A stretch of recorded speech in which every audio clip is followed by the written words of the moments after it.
नमस्कार, हमारे चैनल पर आप सभी का स्वागत है। आज मैं सुना रही हूँ एक छोटी सी कहानी एक किसान की। एक किसान की फसल बार-बार खराब हो रही थी। कभी तेज बारिश की वजह से, कभी तेज धूप की वजह से, कभी ठंड की वजह से उसकी फसल की उपज हो ही नहीं पा रही थी। एक दिन इससे दुखी होकर किसान भगवान पर नाराज हो गया। वह भगवान को लगातार कोस रहा था। तभी वहाँ भगवान प्रकट हुए। किसान ने भगवान से कहा कि भगवान, आपको खेती की बिल्कुल भी जानकारी नहीं है। आप गलत समय पर बारिश कर देते हो, कभी तेज धूप और कभी ठंड बढ़ा देते हो। इससे हर बार मेरी फसल खराब हो जाती है। आप मेरी अगली फसल तक मेरे अनुसार मौसम कर दीजिए। जैसा मैं चाहूँ वैसा ही मौसम रहे। यह बातें सुनकर भगवान ने कहा, तथास्तु, ठीक है, अब से ऐसा ही होगा। और यह बोलकर भगवान अंतर्ध्यान हो गए। अगले दिन से किसान ने फिर से गेहूं की खेती शुरू कर दी। जब वह बारिश चाहता था तब बारिश होती, फसल के लिए जब उसे धूप की ज़रूरत होती तब धूप निकलती।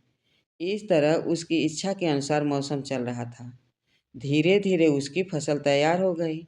हरे भरे खेत को देखकर किसान बहुत खुश था। जब फसल कटाई का समय आया तो उसने देखा कि फसल की बालियों में गेहूं के दाने नहीं बने थे। सब की सब बालियां खोखली थीं। यह देखकर उसने फिर से भगवान को याद किया। भगवान प्रकट हुए तो किसान ने उसकी वजह पूछी।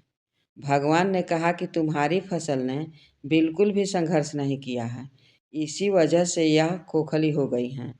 जब फसलें तेज बारिश से, तेज हवा से खुद को बचाए रखने का संघर्ष करती हैं, तेज धूप से लड़ती हैं, तभी उसमें दाने बनने की प्रक्रिया शुरू होती है। जिस तरह सोने को चमकने के लिए आग में तपना पड़ता है, ठीक उसी तरह फसलों के लिए भी संघर्ष जरूरी होता है। यह बातें किसान को समझ में आ गई। उसे अपने भूल का एहसास हो गया। जब तक हमारे जीवन में बाधाएं नहीं आती हैं, तब तक हमारी प्रतिभा में निखार नहीं आता है। बाधाएं ही हमें साहसी बनाती हैं। परेशानियों की वजह से ही हमारा सही विकास होता है। जीवन में संघर्ष और चुनौतियां आवश्यक हैं, क्योंकि वे हमें मजबूत बनाती हैं और हमारी क्षमताओं को विकसित करती हैं। बाधाओं का सामना करने से ही हम सच्ची सफलता प्राप्त कर सकते हैं। तो आज के लिए बस इतना ही। फिर मिलती हूँ अगली कहानी के साथ। तब तक के लिए धन्यवाद।